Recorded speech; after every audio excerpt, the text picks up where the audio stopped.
Imaginez une nuit dans la Rome antique, l'air imprégné du doux parfum de parfums exotiques et le doux cliquetis incessant des plats en or. Un vin riche et doux coulait à flots, remplissant les coupes précieuses tenues par de puissants sénateurs et les familles les plus influentes de la ville. Pourtant, lors des grands festins de l'empereur Caligula, les mets raffinés et les boissons coûteuses étaient rarement ce qu'il y avait de plus choquant au menu. Ici, au sein de ces salles véritablement magnifiques, la loyauté était mise à l'épreuve par les jeux les plus cruels et tordus imaginables. La vie des gens était jouée sur un simple caprice de l'empereur. Et même une petite plaisanterie mal placée pouvait entraîner une mort rapide, d'une brutalité inimaginable. C'était un endroit où le danger rôdait derrière chaque sourire et dans chaque recoin sombre. Cet empereur, qui sema une telle terreur, était-il né monstre dès le début, le mal au cœur? Ou fut-il lentement façonné et transformé en tel par le monde incroyablement sombre et impitoyable qui l'entoura dès ses premiers jours? La réponse est une énigme glaçante, dissimulée dans les profondeurs de l'histoire romaine. Nous allons lever le voile et découvrir la vérité glaçante et terrifiante qui se cache derrière les banquets les plus infâmes et sanglants de Rome. Ce n'étaient pas de simples repas. C'étaient des événements effroyables qui ont entaché les pages de l'histoire d'actes indicibles de sang, de cruauté et de pure folie déchaînée. Préparez-vous à un voyage au cœur des ténèbres. Quel est le secret historique le plus glaçant que vous ayez jamais entendu chuchoter? Partagez vos réflexions et vos histoires dans les commentaires ci-dessous. Et si vous avez une soif ardente de découvrir les vérités les plus profondes et les plus sombres de l'histoire, abonnez-vous et aimez cette vidéo dès maintenant pour nous rejoindre dans notre voyage continu dans le passé. La Rome antique fut une époque absolument incroyable, une période de puissance immense et inégalée, et d'une vaste influence, qui s'étendait sur une grande partie du monde connu. Mais ce fut aussi une époque marquée par une brutalité incroyable, une injustice sévère et une cruauté généralisée, souvent affichée.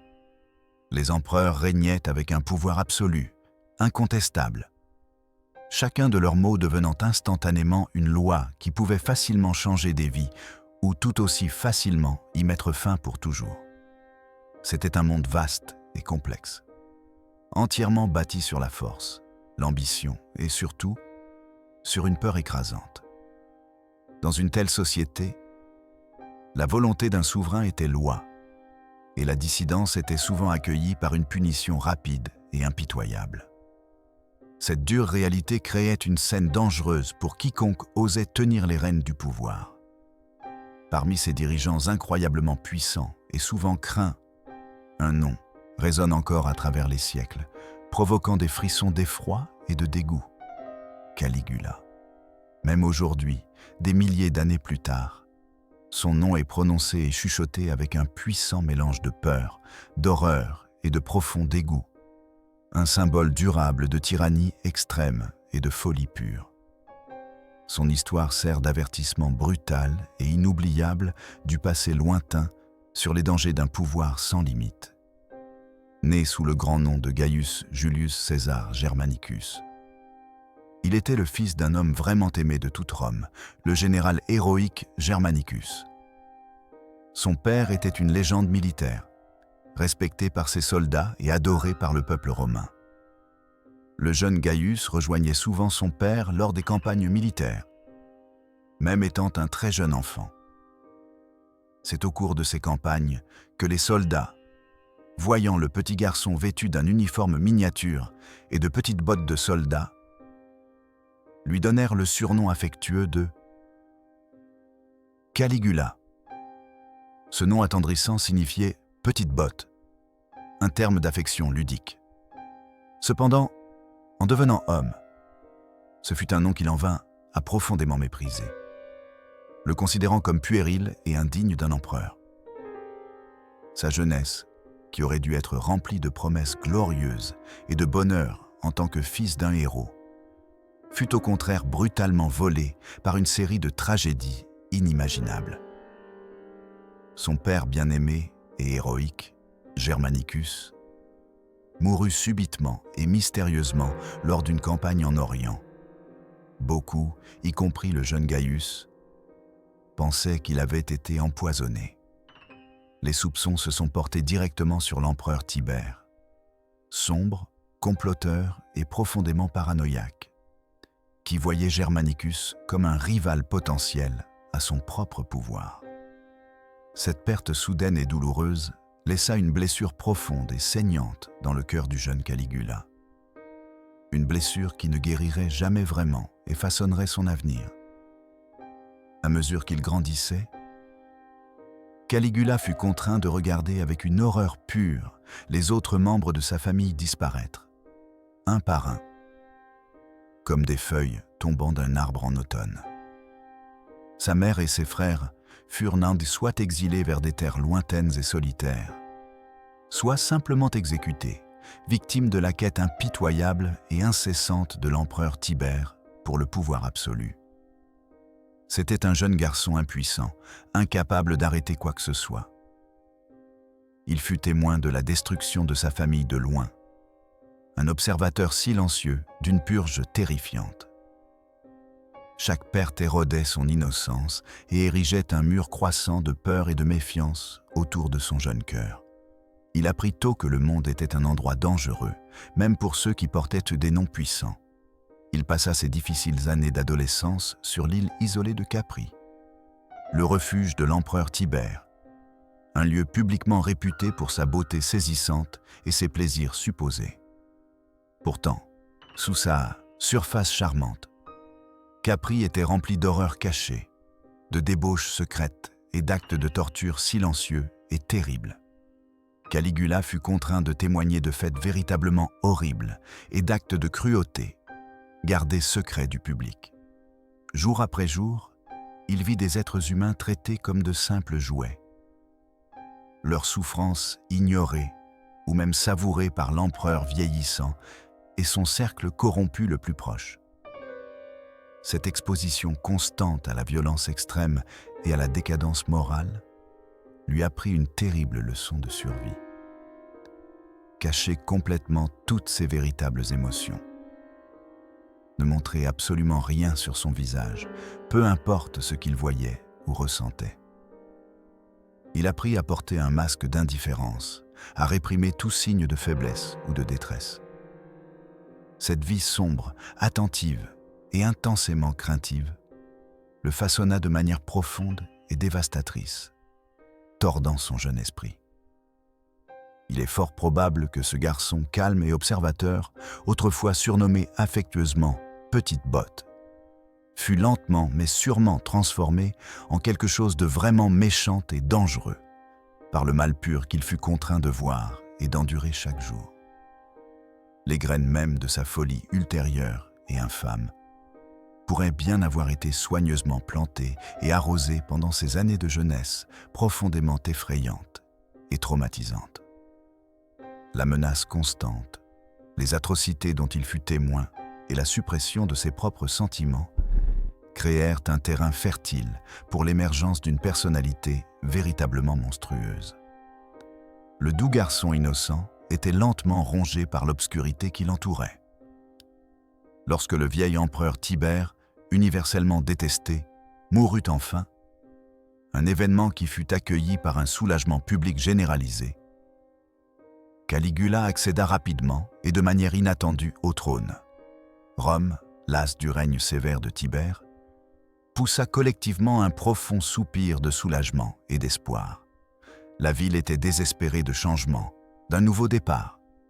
Caligula commença son règne en tant que leader vraiment aimé, surprenant tout le monde en comblant le peuple romain d'actes de gentillesse, de générosité et d'un véritable sentiment d'espoir.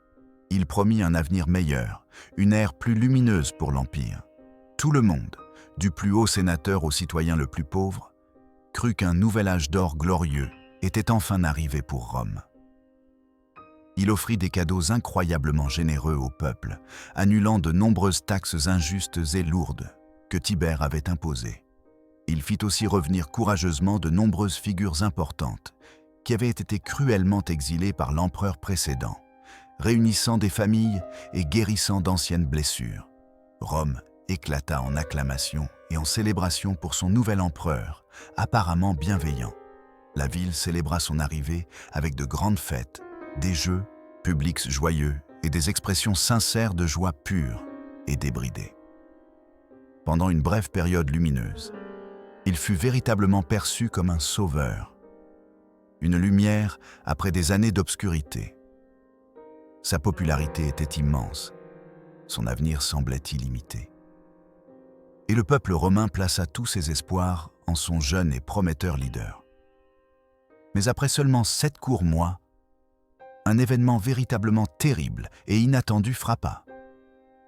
Une maladie grave et mystérieuse affligea soudainement Caligula, le laissant gravement malade et le plaçant au seuil de la mort. La nature de cette maladie reste un mystère pour les historiens, débattu même aujourd'hui. Cependant, quelle que fût réellement cette maladie, elle sembla le changer profondément et définitivement pour toujours. Il se remit finalement de la maladie physique, sortant de son lit de malade. Mais il n'était plus le même homme qui avait inspiré tant d'espoir et de joie à Rome. La gentillesse dans ses yeux fut remplacée par quelque chose de froid et de calculateur. Il était désormais rongé par une paranoïa profonde, implacable et omniprésente, convaincu de chaque fibre de son être que tous ceux qui l'entouraient, même ses amis les plus proches et sa famille, voulaient sa mort. Il voyait des ennemis rôder partout, complotant sa chute dans les ombres les plus profondes. Dans un endroit comme Rome, où le pouvoir était tout et la trahison monnaie courante, il avait, à certains égards, raison d'avoir peur. Beaucoup désiraient vraiment sa disparition, avant même que ces actes cruels ne commencent. La peur et la méfiance intense grandissaient en lui comme une maladie purulente, tordant son esprit au-delà de toute reconnaissance. Il devint complètement obsédé par la découverte de complots et de trahisons, qu'ils soient réels ou de simples fruits de son imagination malade. Ce nouveau Caligula, plus sombre, était un homme incroyablement dangereux. Et Rome était sur le point d'apprendre à quel point il pouvait être terrifiant. La joie et l'espoir qu'il avait initialement apportés se transformeraient bientôt en cendres. Sa guérison de la maladie marqua un tournant absolument terrifiant dans son règne et dans le destin de l'Empire romain. Le jeune empereur gentil, plein d'espoir et aimé de ses 7 premiers mois, disparut complètement, comme s'il n'avait jamais existé. À sa place émergea un tyran soupçonneux, vindicatif et absolument imprévisible. La joie et le soulagement généralisé qui avaient autrefois rempli la ville de Rome se transformèrent rapidement en une angoisse suffocante et inéluctable. Le peuple savait, au fond de son cœur, que son cher dirigeant avait disparu, remplacé par quelqu'un qu'il ne pouvait pas comprendre. Quelqu'un de vraiment effrayant et profondément troublant. Un voile sombre était tombé sur l'Empire. La paranoïa intense de Caligula devint la lentille déformée à travers laquelle il voyait et interprétait le monde entier qui l'entourait. Chaque sourire sincère d'un sénateur devint une menace cachée. Chaque murmure discret dans les couloirs du palais était instantanément transformé en une sombre conspiration contre lui. Il voyait des menaces là où il n'y en avait pas, et il imaginait la trahison même parmi les plus loyaux. Il commença à tester la loyauté de son cercle intime, ses conseillers et amis les plus proches, de manière de plus en plus brutale, dégradante et psychologiquement tourmentante. Il les poussa à leurs limites absolues, se délectant de leur peur et de leur désespoir.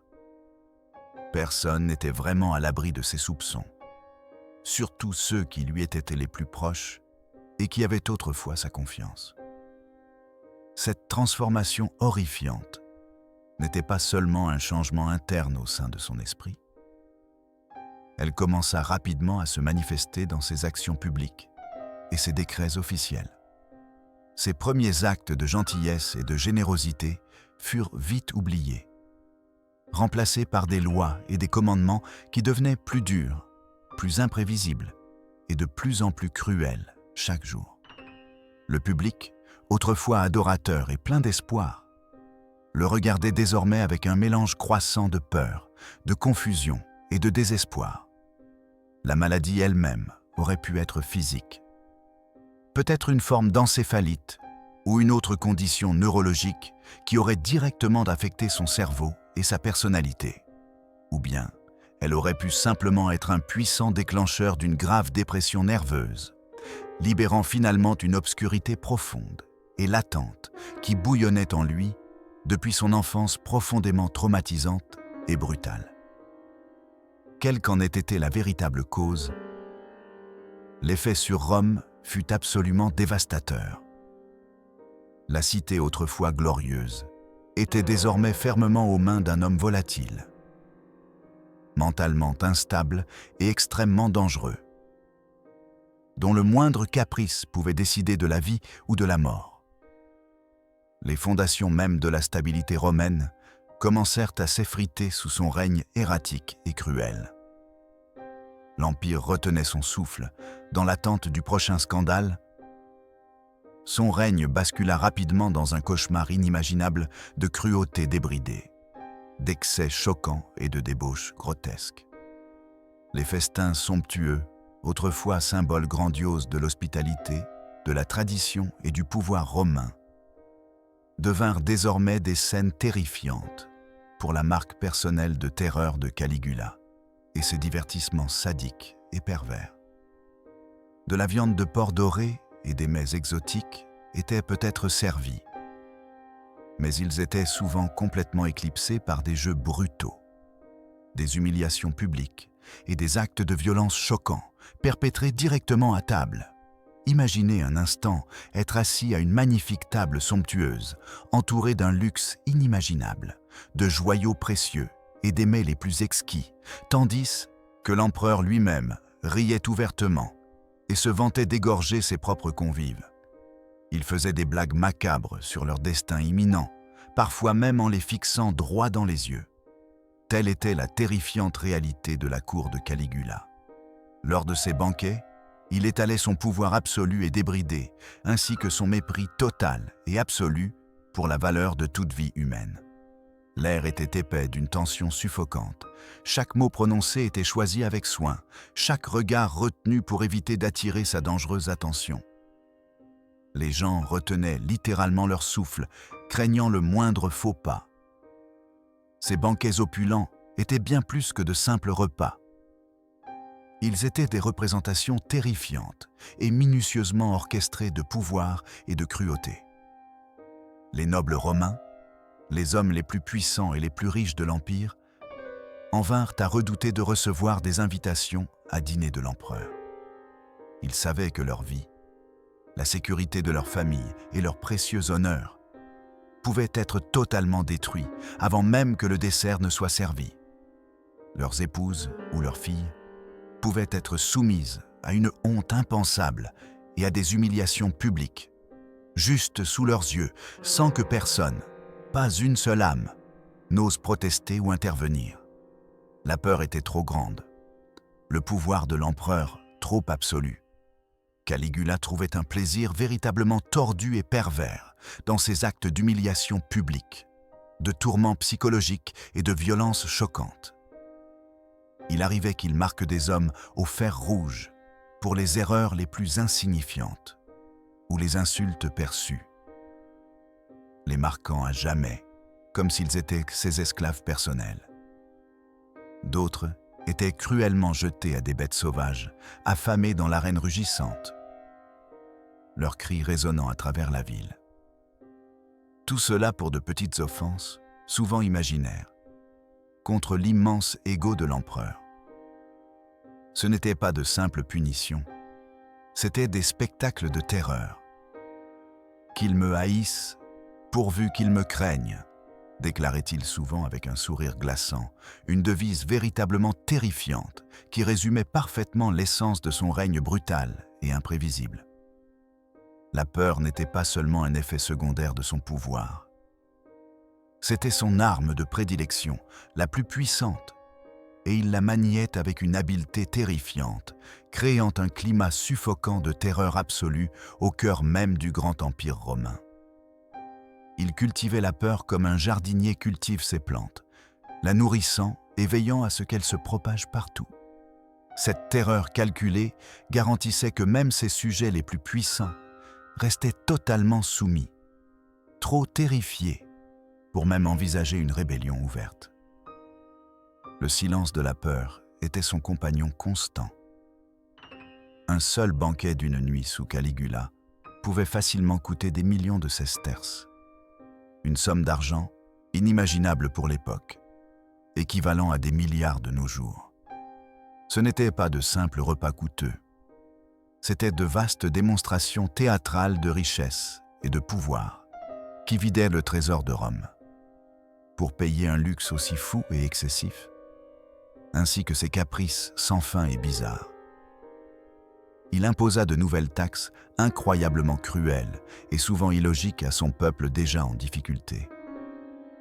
Chaque citoyen, du sénateur le plus riche se prélassant dans sa grande villa au plus pauvre agriculteur peinant dans les champs, ressentit le fardeau écrasant et pesant de son extravagance inimaginable. Il taxa tout, des toilettes publiques aux prostituées, allant même jusqu'à obliger les gens à déclarer leurs gains de jeu. Le peuple souffrit immensément pour financer sa folie. Ce pouvoir incontrôlé et les éloges constants et flagorneurs qu'il recevait de ses courtisans terrifiés amenèrent lentement Caligula à croire quelque chose de vraiment dangereux et totalement délirant.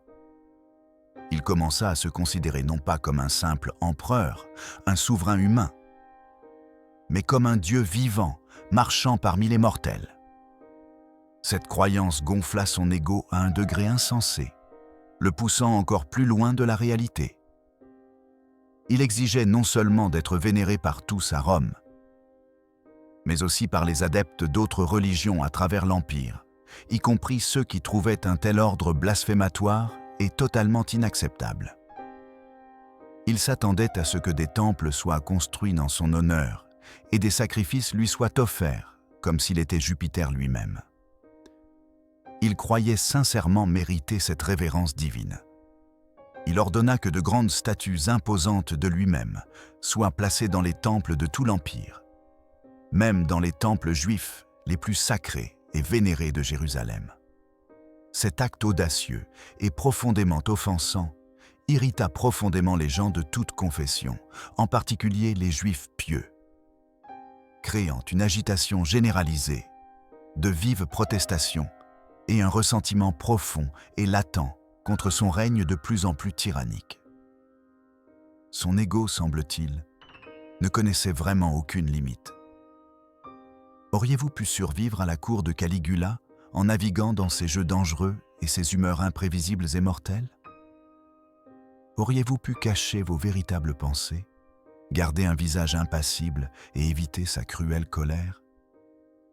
Dites-moi oui ou non dans les commentaires ci-dessous et expliquez-moi pourquoi vous le pensez. Et si ces récits sombres et glaçants de pouvoir absolu et de folie terrifiante vous intriguent autant que moi, n'oubliez pas d'appuyer sur le bouton « S'abonner » pour ne jamais manquer notre prochaine plongée historique choc.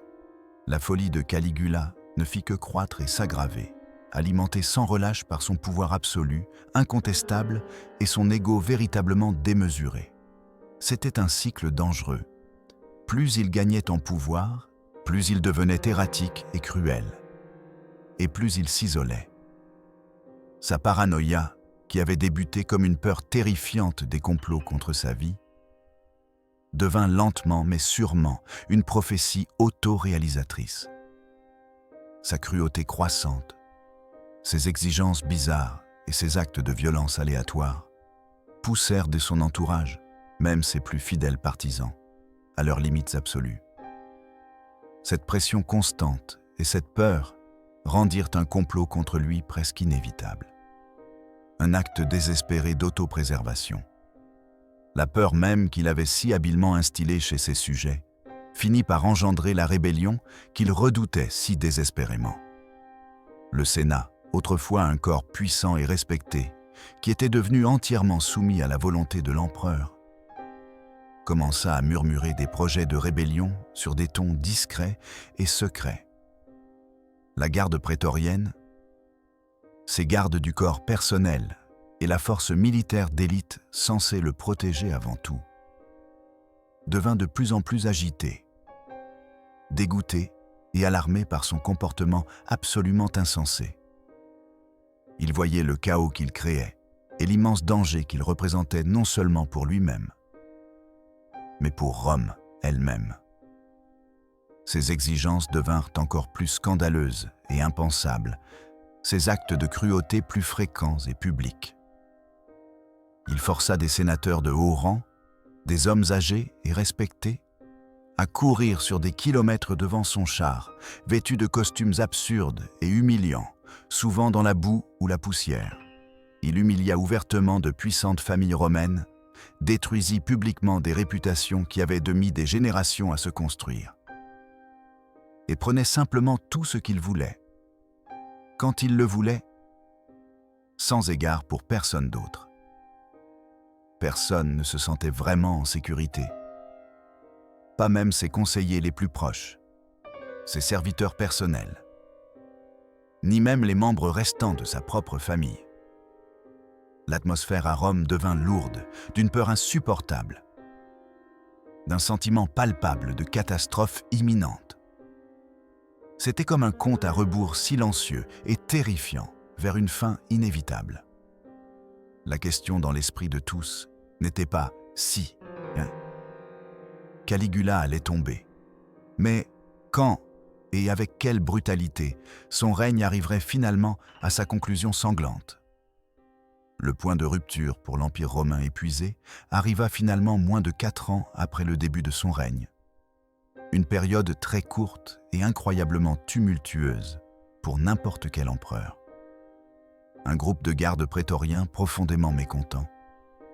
Des hommes qui avaient juré de le protéger, mais en étaient venus à le mépriser, menés par un officier nommé Cassius Chaerea, décidèrent qu'ils ne pouvaient plus supporter sa tyrannie monstrueuse.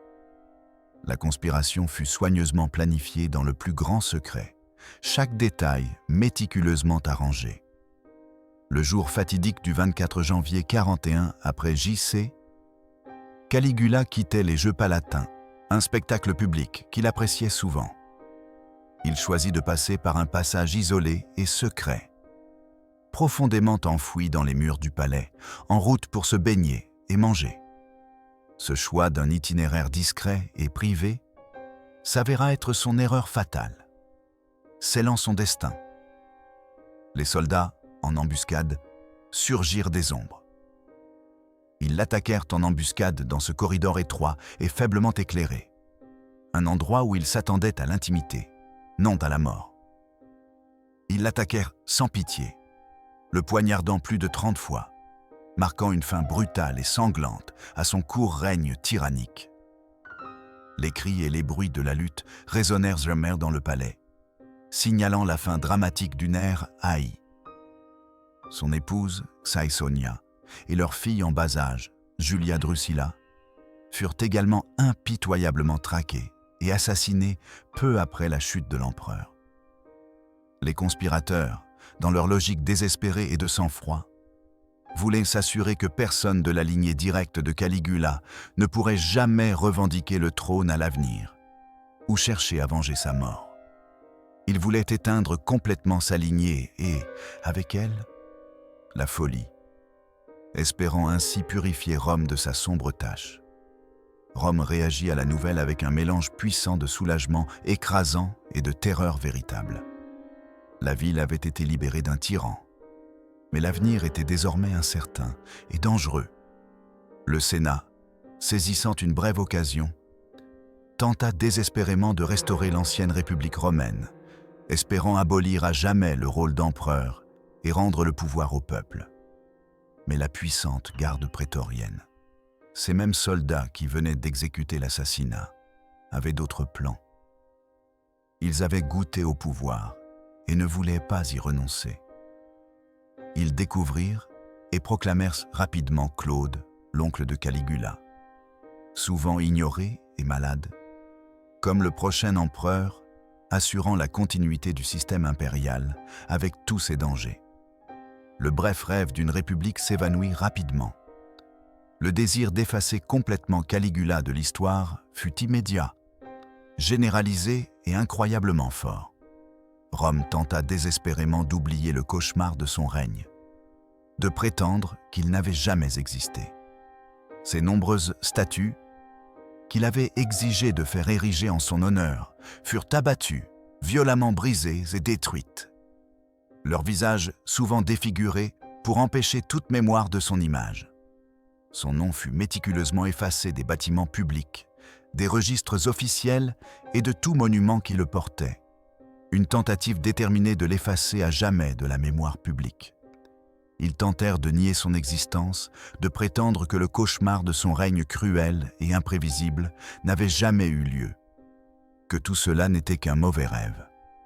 Mais les récits glaçants de ces actes monstrueux perdurèrent, refusant d'être réduits au silence. Ils furent murmurés en secret pendant des siècles, transmis de génération en génération, devenant des contes effrayants et édifiants. Ces récits terrifiants et souvent exagérés façonnèrent telle sa légende monstrueuse, faisant de lui l'un des méchants les plus infâmes et inoubliables de l'histoire. Un symbole du mal absolu. Même aujourd'hui, les historiens et les spécialistes peinent énormément à démêler les faits vérifiables et avérés du règne de Caligula des récits fantaisistes, sensationnalistes et souvent exagérés qui se sont développés autour de lui au fil du temps. Son histoire est un enchevêtrement complexe et inextricable de brutalité confirmée et de ragots scandaleux, ce qui rend incroyablement difficile de connaître la vérité exacte de chaque événement supposément survenu pendant son règne. Il était indéniablement un monstre, oui, un homme qui a infligé une cruauté et une souffrance indicibles à son peuple, se délectant de sa douleur. Mais quelle part de cette monstruosité profondément ancrée était réellement innée en lui? Un mal inhérent dès la naissance. Et quelle part a été apprise, développée et révélée par le mal pur, la trahison et la peur incessante qu'il a vue et vécue durant sa propre enfance sombre, traumatisante et formatrice? Cette question profonde reste sans réponse. Une énigme glaçante du passé qui continue de nous hanter. Sa jeunesse, remplie d'une peur inimaginable, de pertes constantes et du spectre de la mort sous le règne oppressif de l'empereur Tibère, ne peut tout simplement pas être ignorée ou négligée. Cette période a sans aucun doute laissé de profondes cicatrices psychologiques. La maladie soudaine, transformatrice et débilitante qu'il a subie en tant qu'empereur, joue également un rôle crucial et indéniable dans la compréhension de sa descente rapide et terrifiante dans la folie. Ces facteurs puissants suggèrent fortement que, bien qu'il soit indubitablement devenu un monstre, des forces environnementales et traumatiques profondes ont activement contribué à créer, façonner et déchaîner ce monstre sur le monde romain. Il était, d'une certaine manière, le produit du système même qu'il a ensuite corrompu. L'héritage durable de Caligula sert de récit édifiant puissant, frappant et inoubliable sur la nature corruptrice et destructive du pouvoir absolu et sans entrave. Lorsqu'un seul individu détient une telle autorité immense, sans personne à qui véritablement rendre des comptes, et absolument aucune limite à ses désirs les plus sombres ou à ses caprices les plus cruels, les résultats peuvent être catastrophiques, dévastant une nation entière. Son règne fut un miroir sombre et peu flatteur, reflétant les pires instincts de l'humanité. L'ampleur même de son extravagance, sa profonde cruauté et ses exigences bizarres nous choquent et nous horrifieront encore aujourd'hui. Les banquets recouverts d'or, les blagues cruelles et tordues, le mépris désinvolte et choquant de la vie humaine. Tous ces éléments brossent un tableau saisissant et troublant d'un souverain complètement déconnecté de la réalité, de l'empathie et de tout sens de la responsabilité morale. Il voyait les gens non pas comme des êtres humains, mais comme de simples jouets pour son divertissement, ou comme des outils jetables pour maintenir son propre pouvoir. Son histoire nous rappelle l'extrême fragilité de la bonne gouvernance et le besoin constant et vital de freins et contrepoids solides au pouvoir. Sans ces garanties essentielles, même un leader autrefois aimé et prometteur peut se transformer en un tyran terrifiant, plongeant une société entière dans la peur, le chaos et la destruction. Le règne de Caligula reste un avertissement saisissant et durable contre les dangers de l'autorité et du mal incontrôlé. Les tentatives désespérées de Rome d'effacer sa mémoire de l'histoire ne font que souligner la profondeur même du traumatisme et de la souffrance qu'il a infligé à son peuple. Pourtant, ces efforts ont finalement échoué, car l'histoire refuse souvent d'oublier ses leçons les plus vives et douloureuses, en particulier celles apprises par d'immenses peines et de vastes souffrances. Sa légende, aussi tordue et exagérée soit-elle, continue de fasciner et d'horrifier des générations. Son nom est encore universellement utilisé comme un raccourci pour désigner la tyrannie extrême, la folie débridée et la cruauté absolue. Un archétype historique durable de l'empereur pervers et dément. C'est un nom qui évoque instantanément des images vives de cruauté opulente, d'un souverain qui semblait se délecter de la souffrance des autres, tirant plaisir de leurs tourments. Cette infamie durable et généralisée est une preuve puissante du pouvoir et des ténèbres persistants de son terrible héritage. Quel vilain de l'histoire devrions-nous explorer ensuite, dont les sombres secrets attendent encore d'être révélés et mis en lumière pour tous? Qui d'autre, selon vous, mérite vraiment que son histoire glaçante soit racontée et que ses sombres mystères soient exposés? Laissez un nom dans les commentaires ci-dessous. Vos incroyables suggestions nous aident à découvrir encore plus des mystères les plus fascinants et glaçants de l'histoire. Les festins de Caligula étaient bien plus que de simples repas. C'étaient des scènes terrifiantes pour ses démonstrations brutales de pouvoir et une descente rapide et horrible dans la folie absolue qui a souillé à jamais la magnifique histoire de Rome. Si l'histoire choquante de Caligula vous a laissé stupéfait, intrigué et avide de plus de vérité historique, aidez-moi à atteindre mon objectif de 1000 abonnés en appuyant sur le bouton « S'abonner dès maintenant ». De plus, encore une fois, dites-moi dans les commentaires quel vilain historique vous voulez voir découvert ensuite.